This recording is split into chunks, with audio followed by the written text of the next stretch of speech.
கிறிஸ்துவில் பிரியமானவர்களே, ஆண்டவராகிய இயேசு கிறிஸ்துவின் நாமத்திலே உங்கள் யாவரையும் வாழ்த்தி ஆசீர்வதிக்கிறேன். இந்த நாளுக்கு என்று தேவன் நமக்கு அருளி இருக்கிற ஜீவ வார்த்தை யோபின் புஸ்தகம் 42 அதிகாரம் அதிலே 2வது வசனத்தில் இருக்கிறது. தேவரீர் சகலவற்றையும் செய்ய வல்லவர், நீர் செய்ய நினைத்தது தடைபடாது என்பதை அறிந்திருக்கிறேன். என கேட்கிற தேவனுடைய பிள்ளைகளே, எல்லாவற்றையும் இழந்து உருவழிந்த நிலையிலே நின்ற யோபு உள்ளத்தின் ஆழத்திலிருந்து உணர்வோடு சொன்ன வார்த்தைகளைத்தான் வாசித்திருக்கிறேன். இதை விசுவாச அறிக்கை என்று கூட அழைக்கலாம். தேவரீர் சகலவற்றையும் செய்ய வல்லவர், நீர் செய்ய நினைத்தது தடைபடாது. இதை கேட்ட தேவன் ஆண்டவர் இப்படியாய் சொல்லுகிறார், அவன் என்னை குறித்து நிதானமாய் பேசினான் என்று சாட்சி பகருகிறார்.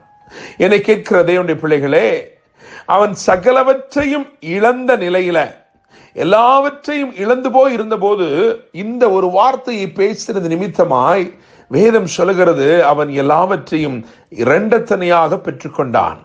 அவனுடைய பின்னிலைமை அவனுடைய முன்னிலைமை பார்க்கிலும் ஆசீர்வாதம் உள்ளதாய் மாறினது. என கேட்கிற தேவனுடைய பிள்ளைகளே, நம்முடைய தேவன் சகலவற்றையும் செய்ய வல்லவராய் இருக்கிறார். இந்த நாளிலும் அவர் செய்ய நினைக்கிற காரியங்கள் எதுவாக இருந்தாலும் அது நிச்சயமாய் தடைபடாது. தேவனுடைய பிள்ளைகளே, உங்கள் வாழ்க்கையிலும் ஒருவேளை நீங்களும் இதே போல இழந்து போன சூழ்நிலையிலே நீங்கள் நின்று கொண்டிருக்கலாம், அல்லது ஏதோ ஒரு காரியம் உங்களை அதிகமாய் பாதித்து அப்படியாய் நீங்கள் காணப்படலாம். இன்றைக்கு கர்த்தர் உங்களை பார்த்து சொல்லுகிறார், அவர் சகலவற்றையும் செய்ய வல்லவராய் இருக்கிறபடினால் அவர் செய்ய நினைக்கிறது ஒன்றும் தடைபடாது. கர்த்தர் யோபின் முகத்தை பார்த்தார், அவனுடைய முன்னிலைமை பார்க்கிலும் பின்னிலைமை ஆசீர்வாதமாய் மாறினது. என கேட்கும் தேவனுடைய பிள்ளைகளே, சகலவற்றையும் செய்ய வல்லமையுள்ள தேவன் இந்த ஆண்டவரை குறித்து, அப்படிப்பட்ட சர்வ வல்லமையுள்ள தேவனை குறித்து வேதத்திலே 3 முக்கியமான காரியங்கள் எழுதப்பட்டிருக்கிறது. அவர் செய்த கிரியைகள், அவர் செய்த 3 வித்தியாசமான செயல்கள், அவைகளை நான் வரிசைப்படுத்தும்படிக்கு விரும்புகிறேன்.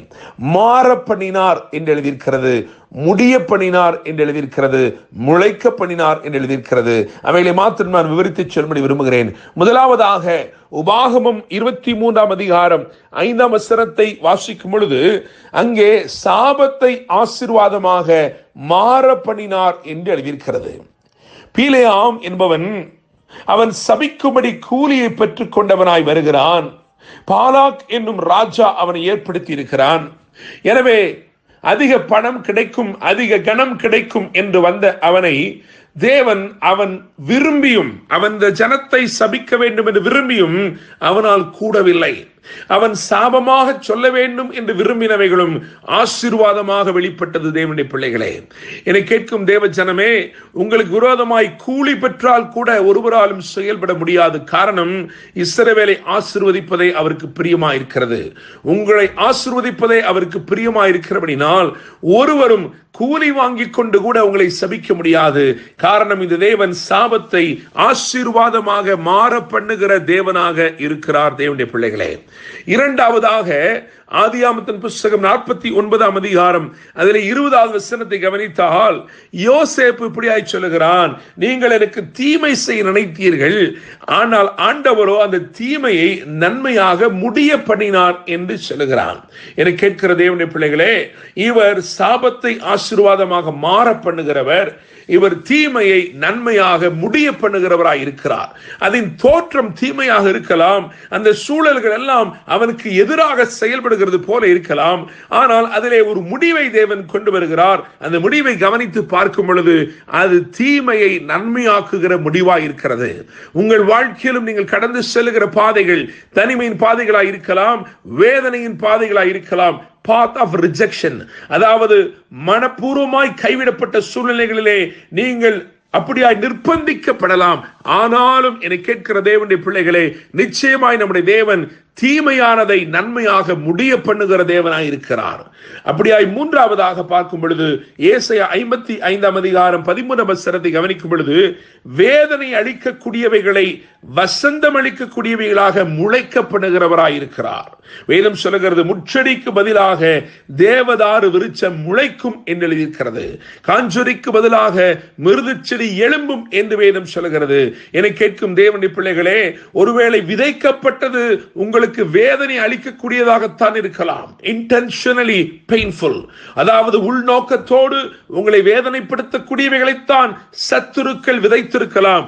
ஆனால் கர்த்தர் அந்த தீமையானதை அல்லது அந்த வேதனை அளிக்கக்கூடியதை வசந்தம் அளிக்கக்கூடியதாக முளைக்கப்படுகிறார். என கேட்கும் தேவனுடைய பிள்ளைகளே, விதை வேதனைக்குரிய விதைதான்.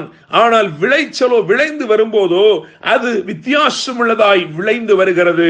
அது முச்செடிக்கு பதிலாக தேவதாரு விருட்சமாக முளைத்து வந்தது. தேவனுடைய பிள்ளைகளே, எனவே இவர் சகலவற்றையும் செய்ய வல்லவராயிருக்கிறார். இவர் சாபத்தை ஆசீர்வாதமாக மாறப்படுகிற தேவன். இவர் தீமையை நன்மையாக முடியப்படுகிற தேவன். இவர் வேதனை அளிக்கக்கூடியவைகளை வசந்தம் அளிக்கக்கூடியவைகளாக முளைக்கப்படுகிற தேவன். தேவரீர் சகலவற்றையும் செய்ய வல்லவர்.